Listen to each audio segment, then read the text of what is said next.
From being an assassin's car to a thief's choice. From being a speed racer's car to an officer's whip.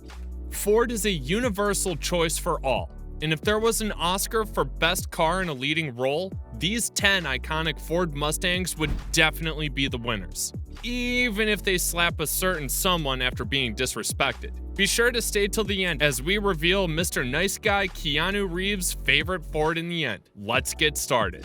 Before Aaron Paul was Jesse Pinkman, cooking blue in the kitchen, he was Toby Marshall racing in the popular video game turned movie Need for Speed in the beautiful S197 Shelby GT 500. This bad boy was a custom built specifically for the movie and had a few Mustang GT stunt doubles to boot.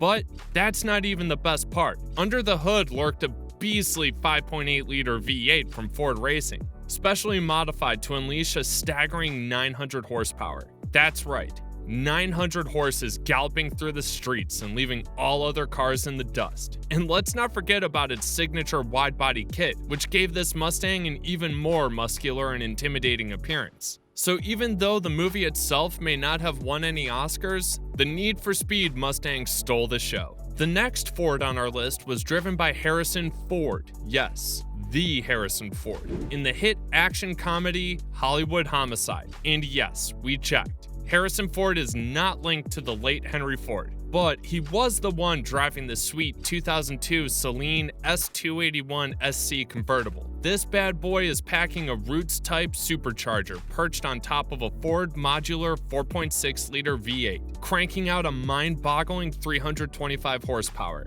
Not only that, but it's also got a racecraft suspension and a limited slip differential, which means it's got the moves to match its muscle. And speaking of moves, the car gets put through its paces in a wild scene involving a Cadillac Escalade. First, it's Hartnett's character behind the wheel, tearing up the pavement in reckless abandon. But then, Harrison Ford takes over. And let's just say, the car doesn't come out unscathed. Then, we have the dreamiest Bond ever, Pierce Brosnan, who played the infamous millionaire-turned-thief in the Thomas Crown Affair. The prop car he drove to get away from the law looks like a highly modified Shelby GT 350, but it's just a fully customized Mustang GT. Interesting fact about this car is that it wasn't meant for this movie. Nope, it was originally supposed to be driven by Arnold Schwarzenegger in The Last Action Hero back in '93. But here's the thing, the car had been modified specifically for Arnie, with all sorts of custom features that made it totally badass. Unfortunately, when the Governator actually tried to squeeze into the driver's seat, it was like trying to cram a watermelon into a sardine can. The poor guy just didn't fit. So the producers had to come up with a plan B, and fast. They ended up swapping out the Mustang for the 1969 Pontiac Bonneville convertible, which was roomier but nowhere near as cool. And what happened to the Mustang, you ask? Well, basically it sat around collecting dust for years, waiting for Brosnan's juicy behind to fit. If you're a car enthusiast, and I ask you for your top favorite movies, you better mention Gone in 60 Seconds. This was before Nicolas Cage was petting a pig or hijacking an airplane. He was stealing 50 cars in 24 hours to save his brother's life. One of those cars was Eleanor, this 1967 Shelby GT 500. Believe it or not, despite one authentic Shelby being used for filming, a total of 5 complete cars were used in the shooting.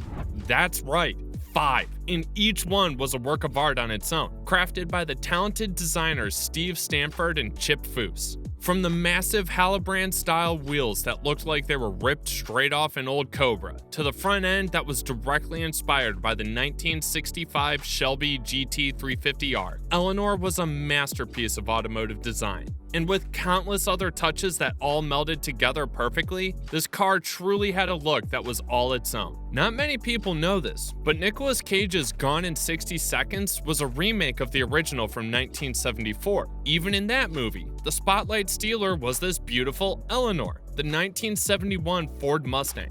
It was featured in some of the most intense car chases and crashes ever captured on film. But here's the thing, Eleanor wasn't just any Mustang. Oh no. This bad boy was customized to the nines, with a bunch of sleek updates to make it look even cooler than the original. But to ensure that Eleanor could handle all the intense driving and crashes, Director and stuntman H.B. Halicki personally fitted her with a NASCAR roll cage, which was a serious upgrade that made her practically indestructible. Today, Eleanor may look a little worse for wear, but don't let that fool you. She's still running strong, and she's a true icon of the silver screen. Who knows what adventures she'll get up to next? You may not remember the 1968 cop melodrama Bullitt, but after you watch it, you won't forget the car chase scene in the movie. They use not one, but two Highland Green 1968 Ford Mustang GTs during filming, each with a Ford 390 SID V8 engine. These Mustangs have become famous in their own right, with Ford even releasing a special Bullitt edition Mustang in the early 2000s.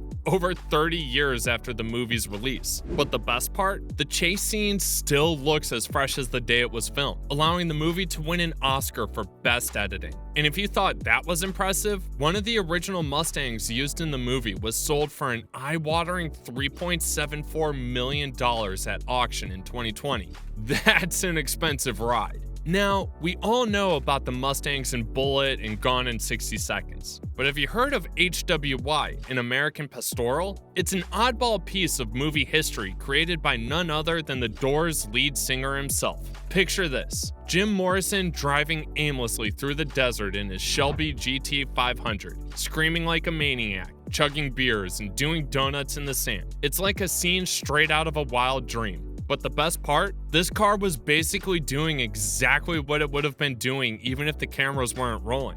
Apparently, Elektra Records founder Jack Holzman gifted Morrison with the Blue Lady, painted in night mist blue, and it quickly became the only car the rock star ever owned. And boy did he abuse it, both on and off screen. Under the influence of various substances, Morrison found himself in minor accidents with the car, causing him to temporarily abandon it to avoid drunk driving charges, only to return later for repairs. It was a frequent occurrence, leading to the car's eventual disappearance. Legend has it that Morrison once took out a telephone pole with the Shelby on Sunset Boulevard, walked away unscathed, but left the car with the intention of reclaiming it later on.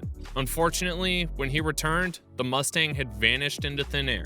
Now would be a good time for a moment of silence for the car, and for you to hit that subscribe button. Now, we come to an actual racing movie, where James Garner was the lucky driver of this 1966 Shelby GT 350H. One of the coolest things about this movie is the fact that it features some real-life F1 drivers putting their skills to the test on the big screen. That's right, these guys aren't just racing on a track, they're racing for your entertainment. But that's not all. Even James Garner gets in on the automotive action.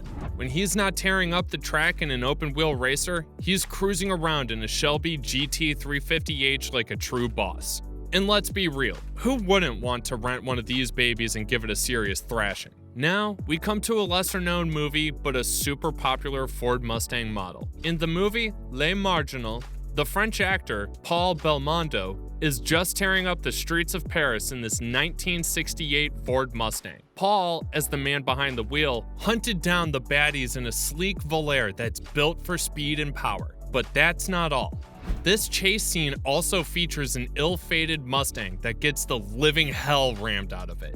Some critics have compared it to Steve McQueen's legendary Mustang from Bullitt, but here's the twist. It was actually a deliberate choice by the director, Jacques Deray. That's right, Deray wanted to honor McQueen's memory and pay tribute to the iconic Mustang that had become a symbol of cinematic cool. And you know what?